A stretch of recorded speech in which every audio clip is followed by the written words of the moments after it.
So the Fender Kurt Cobain Jaguar. Now this is my one that has some fingerprints on it because I was using it at band practice last night. How did it sound? It sounded brilliant. So what I thought we'd do was start the video telling you what the video is about, and maybe as importantly what the video isn't about. So the video is about me trying out this guitar. I'm going to try it like any other guitar. If I bought it or if someone came round here and gave me a loan of it, I'm going to put it through the same kind of paces I would any other guitar. I'll show you the specs of the guitar and give you lots of sound so you can hear what it's like and you can see what it's like. I'm going to be asking the question, this guitar is clearly based on an iconic guitar, maybe one of the most famous guitars in the whole world. And is it a guitar for everyone, or is it a guitar just for fans of the band and the icon who played it? So that's the things that this video is about. And what this video is not about, it's not about me cramming in as many Nirvana riffs as I can, playing them on the guitar so you can hear if it sounds like Nirvana, because it does. It has the same specs as Kurt's guitar. I don't think he changed anything on it other than the bridge pickup was changed at some point later on in his touring cycle to a Seymour Duncan JB. At the moment it has the stock pickups from Fender. It has a DiMarzio super distortion in the bridge. So let's hear some music. Does this sound like an alternative rock guitar?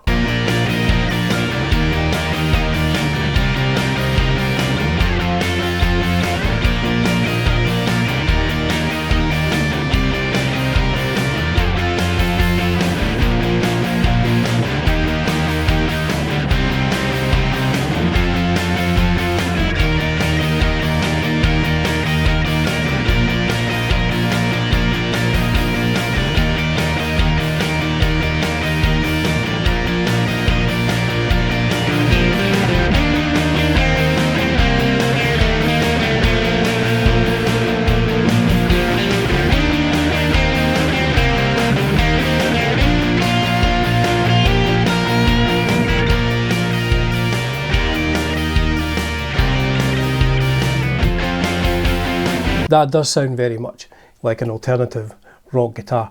Now, on any pictures I've seen of Kurt, he tends to have the controls just taped off, gaffer taped, so he is only using the bridge. But a lot of the sounds I'll be doing in this video will be the middle position and the neck position, because they sound really good as well. I'm trying to do an all-encompassing video so you can hear all the sounds of this and decide, is this a guitar which you could play out at a gig? I'm doing a gig on Thursday and I will be playing this, and I used it at rehearsal last night. Is this a guitar which anyone can play, or a design specific for a certain group of players, or is it a good all-rounder? Let's look at the specs of the guitar. So the body is made of alder. It's a gloss poly finish. It's not a vintage nitro type of finish. Has the traditional Fender Jaguar tailpiece tremolo unit, but it has a Gibson style of bridge. The neck is maple, scale length is 24 inches or 610 millimeters. It has a gloss finish on the back of the neck. Now the neck shape is described as a modern C, so a rosewood fingerboard, and the fingerboard radius is 9.5 inches or 241 millimeters. It has 22 medium jumbo frets, and the nut is made of synthetic bone. The nut width is 42 millimeters and it has perloid dots. So the bridge pickup is a DiMarzio Super Distortion DP100, and the neck pickup is a DiMarzio PAF 36th anniversary, a DP103. There's a 3-position toggle. So let's look under the hood. I took all the screws out of the scratch plate and removed it so you could see what the controls are like underneath. My goodness, there is a lot of wiring going on there. I mean, it's certainly all well done, and the cavities have been painted in shielding paint. You see, there's a lot of wires. I wouldn't have to rewire this. Now, I didn't realise this. The pickups are these quick connector ones, DiMarzio quick connectors. So I guess if you get similar quick connector pickups, you could just swap them right out. And there's shielding underneath the scratch plate or pick guard as well as a barcode. I didn't scan that. Now this was an absolute pain, taking the plastic off the pick guard, Now I can understand why this is done. It's covered in plastic and then the pickups are put on top.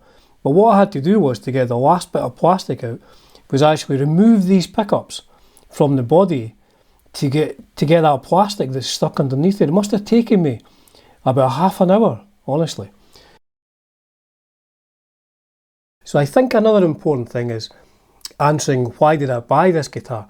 Now if you've been watching my channel, if you haven't, please do subscribe. But if you've been watching my channel over the last year, you've kind of seen me going down the road of offset guitars. I started with the Squier J Mascis Jazzmaster, which I really, really like. It's still sitting there. And then about 6 months ago, I was doing a gig in Germany, and the hired guitar which I got was a Squier Mustang, and I absolutely loved the short scale. So I'd never used a short scale guitar in my life until about 6 months ago. And I'd used one in Germany, I loved it. I came back and I bought this very nice 1994 Fender Japan Mustang, which I have put a humbucker in the bridge. I love this guitar. I think I've used this at the last 3 or 4 gigs I've done. In fact, I used this on Saturday. Here's a quick clip of me using this guitar.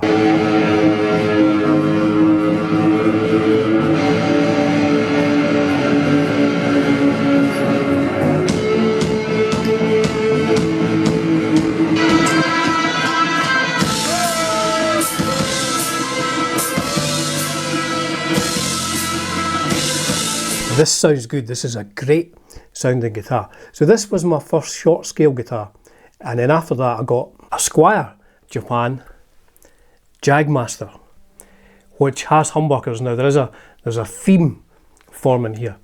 There is humbuckers on this short scale, and there's humbuckers on the Mustang as well. So I have got into short scale guitars, but there are things that I do like about short scale guitars and things that I don't like. Single coil pickups. I am not the world's biggest fan of single coil pickups. There will be people out there, people watching this video, who love the sound of single coil pickups, but it's just not the sound for me. So when I was looking at getting another short scale guitar, that was one of the things I wanted. Humbucker pickups, 2 of. Another thing in short scale guitars which I wouldn't use, and I didn't use it on this one when I did all the sound tests, I don't really need all these switching options. I don't need this sort of tone cut bass circuit. I don't need that. And I have had a loan of a Jaguar about maybe 2 years ago. My friend gave me a loan of a proper Fender Jaguar, and while I really liked it, I didn't need all these controls either. So I was looking for a cut down, hot rodded Jaguar guitar, and this is it. This is very much a cut down, hot rodded Jaguar guitar. The other thing that I like about these, and it's the same on my J Mascis one, is it's got a Gibson style of bridge, not the traditional one which is on the Jaguars, and I do prefer that as well. It's a personal taste. Again, there will be people going, but Dunsy, that's a big sound of the Jaguar, is a traditional bridge and tailpiece design, but I just prefer this. I'm into humbuckers, a Gibson style bridge, and simpler switching, almost a Les Paul style switching. Let's hear some more music. Does this do clean sounds? Because these are, certainly the bridge pickup is a high output bridge pickup, but does it do clean sounds?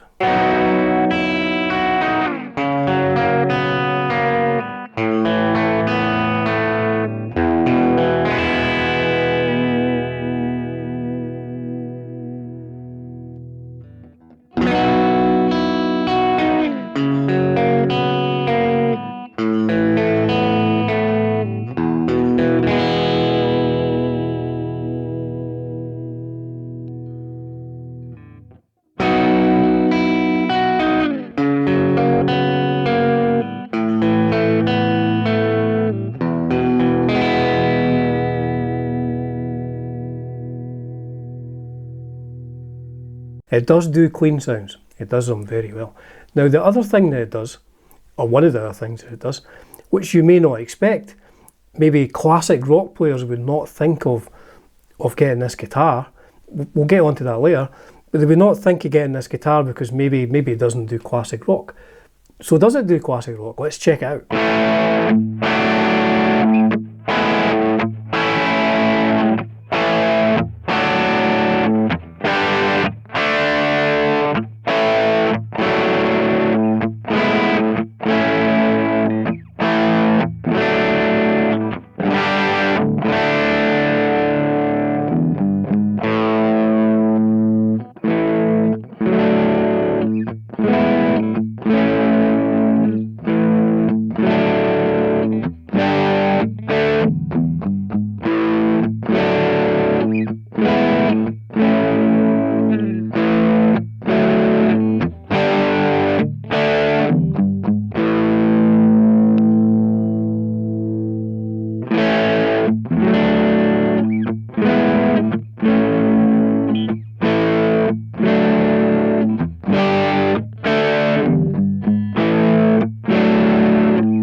It does do classic rock as well. This is a very beefy high output pickup, the DiMarzio Super Distortion.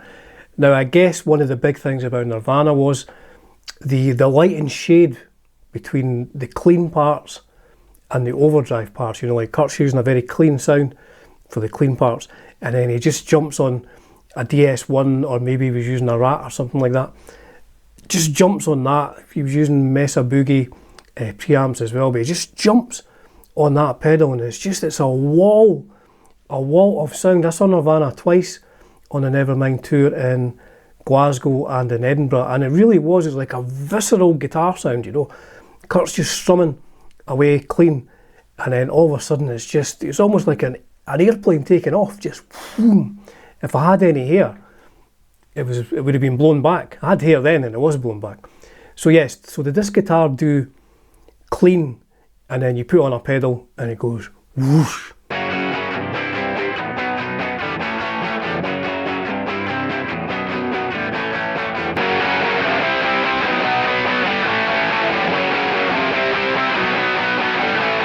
So it very much does that.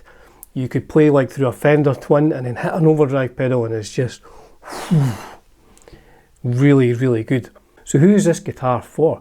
Well, I guess the main demographic would be fans of Nirvana, fans of Kurt, people who want to get a guitar that was just like his, you know, ones that they see in photographs, ones that they had on posters on their bedroom wall or something like that. You know, people late 40s, 50s who maybe saw Nirvana and they just want to have that bit of their childhood and have this guitar, you know, even just hanging on the wall, and just look at it and think, that's the same sort of guitar that Kurt played. So I think that's the main demographic, but I would say this is a guitar for other people as well. This is a great sounding, a very versatile guitar. It's got great appointments. The only thing I think is maybe a downside is the three control knobs.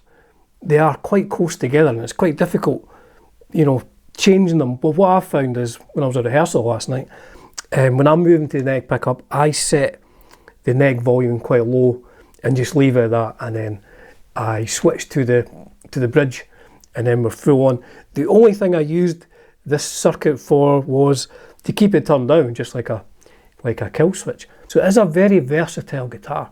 I think you can do a lot of different styles on this. It's comfortable to play and it sounds really good. So I guess the final question that I have is, can you go out and play this guitar at a show, which I will be doing in a couple of days' time, and people don't expect you to play Nirvana songs? Because the band that I'm playing in, we're not doing Nirvana songs. It's all original material, kind of gothic post-punk. So it's very much not Nirvana. So do I think you could buy this and go on stage and people just accept it for the guitar that it is? It's a very good guitar. I guess it's very much like the EVH guitars. You know, if you buy a guitar that is the same guitar that Eddie Van Halen played, when you get on stage and you're rocking that, I think some people will say, oh, he's probably going to do Eruption. In my case, he's going to be doing Eruption very, very, very badly. But I think there will be a certain amount of people that when you play this guitar, or when you turn up and you walk on stage with this guitar, there will be people, because it's so iconic, there will be people who will see that guitar. If they don't know your band, they may think, oh, we're going to get a set of alternative grunge 90s type rock. So I guess you kind of have to balance up. Do you think it's a good enough guitar to just rock anyway and just forget that people will see it as Kurt Cobain's guitar? Or do you think, nah, I probably don't want to walk on stage with this because the expectation will be I need to be like Kurt, I need to sound like Kurt, so I probably wouldn't buy this. But if it's me, I have bought it, I used it at rehearsal, and I'm using it on Thursday at a gig. I'm not bothered when anybody thinks it's a really, really nice guitar. So I will finish the video with a full tune which I put together, which, full disclosure here, could very much be based on a Tanya Donnelly song. I'm a huge fan of Tanya Donnelly, Belly and the Breeders. So there you go, folks. That is my review of the Fender Kurt Cobain Jaguar. It's a very nice guitar. If you're thinking of getting one and you're perhaps not a Nirvana fan, but you just like the specs of this guitar, I would definitely try one just so you can see what it's like. As ever folks, it's a privilege and a pleasure bringing you content on Dunsy's Guitar World. Cheers for now.